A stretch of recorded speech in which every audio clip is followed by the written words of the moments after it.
many instances, is attitude. When the chips are down, we don't care what the odds are. When the chips are down, we don't care what the odds are. We know we're there to win, and we're going to exercise every mental, physical capability we have to make it come true. And we do.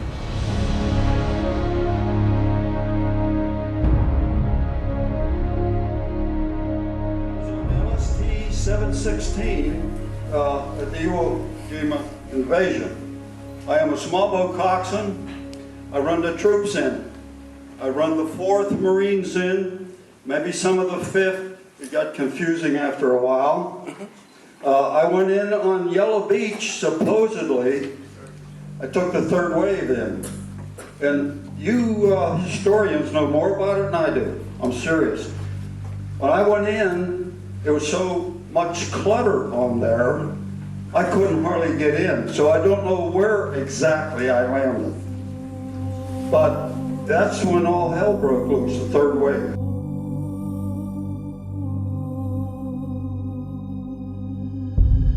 Our outfit was there to try to create some kind of landing harbor to make it facilitate unloading supplies. But the island is not very hospitable for that sort of thing.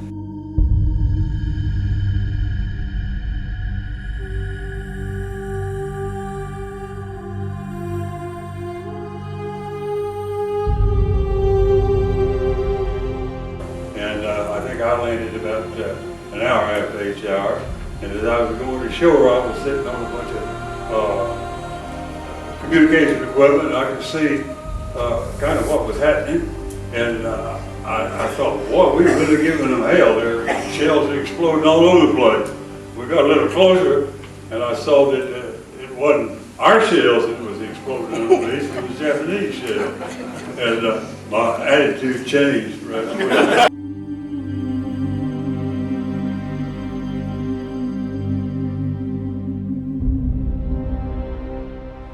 Pictures that this fella put on the screen was a lot of those places that I recognized, and I remember being there. I was wounded a couple of times. I never did leave the front line. I got a Purple Heart, but I don't really think I deserve it. I remember a lot of the stuff that happened, and a lot of it I've forgotten. I've tried to forget. 24th was in reserve. And we were committed kind of late in the afternoon on D-Day. And we formed a wave and started in and caught a round of artillery between us and the beach. And so the coxswain, a couple of the boats, the guys cut the tower, started to drift a little bit.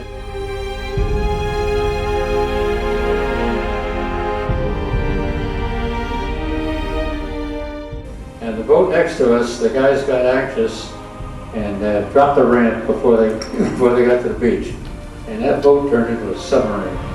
And all the guys, and I remember looking very clearly, everybody threw off everything they had, their helmets, packs, rifles, everything, swam ashore. And here these, of course, we didn't know what we were facing, but anyhow, they went into one of the worst battles the Marines ever had, soaking wet with absolutely no equipment and nothing. Over the years, I thought, boy, those poor guys.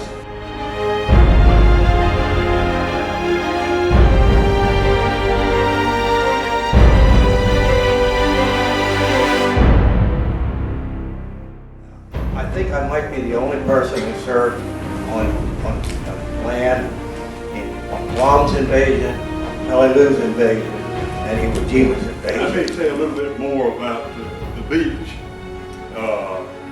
It was littered with wounded and dead and body parts, and I was didn't know what to do, to tell you the truth.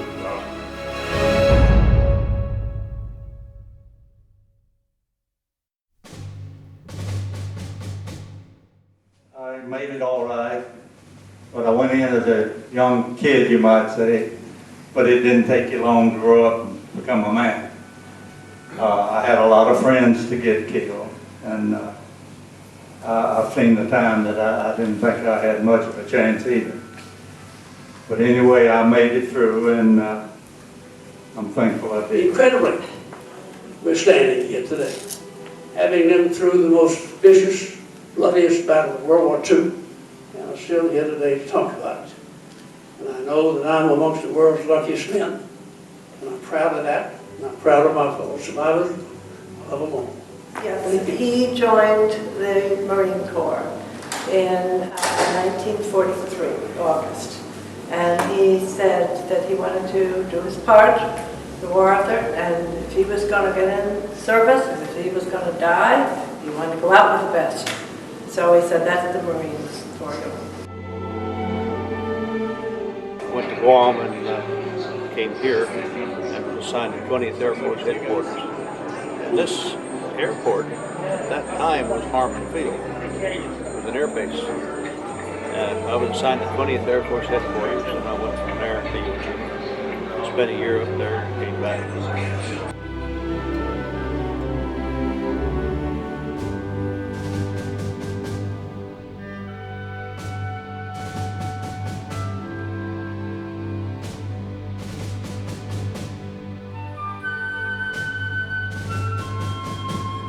Many Iwo veterans feel the greatest hero of all on the island was the medical corpsman. He trained with the Marines but came ashore carrying medical supplies rather than weapons.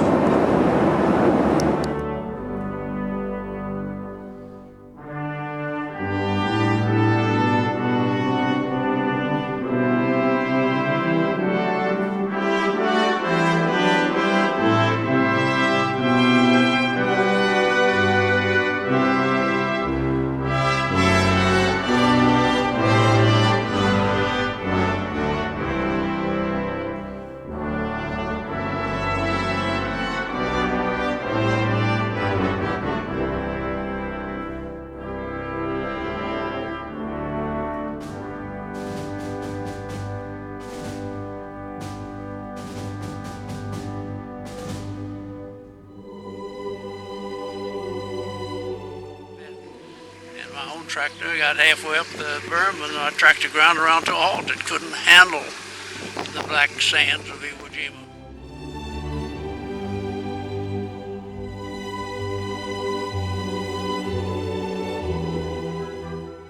But on the battlefield, it's a classic saying that the one that gets you, you never hear.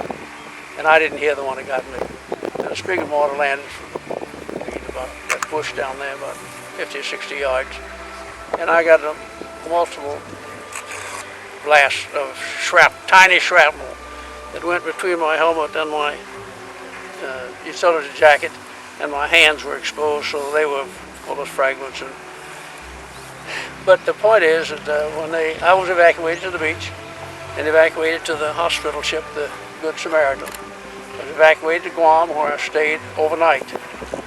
The nurses on the hospital ship had cleaned me up as we were going to Guam, and I said to a nurse who turned out to be a graduate of my school, University of Virginia, I said, I don't think I'm hurt very bad. She said, well, you got a lot of little things in you, bled a lot, but you think you're up to it. If you want to go back, you have to fight for it, because they're not letting anybody. I told Colonel James that I wanted to go back. I didn't think I was wounded enough to get out of the fight. I told him that the Marines up there on Okinawa were my family. I've been away from my wife and my son for a year and a half, but then a year and a half I had chow, reveille, softball, beer, you name it, we did it together. We were bonded.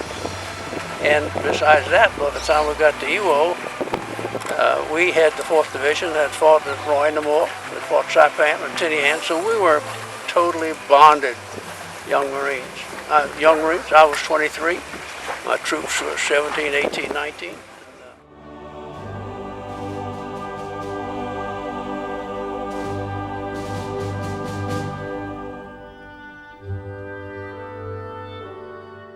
Got back to Iwo.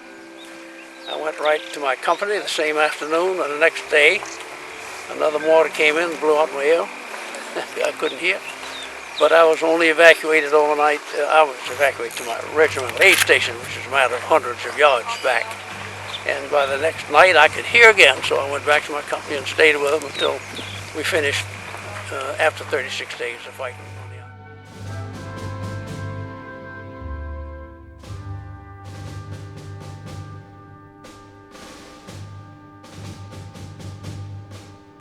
Now, the next time we know about Boots, he's in the 5th Marine Division. He's at the base of Mount Suribachi.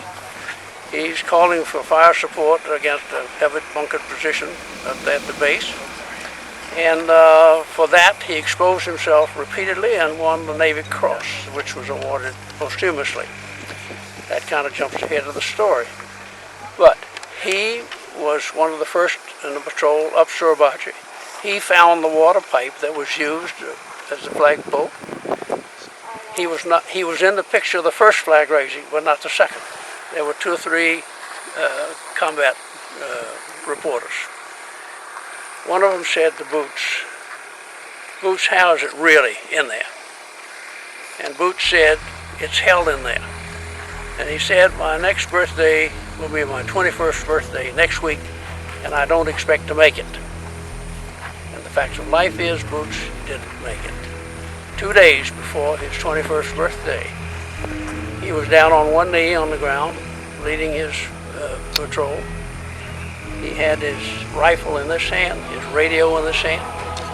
A sniper bullet knocked the rifle out of his hand, but Boots never stopped talking. 30 seconds later, he's on the radio and the sniper bullet came with it. So Boots went home to God. Now, the point in that story is that we know what tremendous potential Boots Thomas had in him as a young man in his community. And when we lose a guy like that in battle, we lose all that potential for leadership in his community, his state, and indeed for our nation. So I tell that story most times to make the point that I hope my great-grandchildren and their peers, their generations, can find a way to solve some of these international differences without going to violence and warfare that we knew on an island like this. My most effective weapon on this island was the heart and soul of the young Marine who faced tremendous odds every day and let that bother him. All he knew was, we're going to try again today to do better than we did yesterday.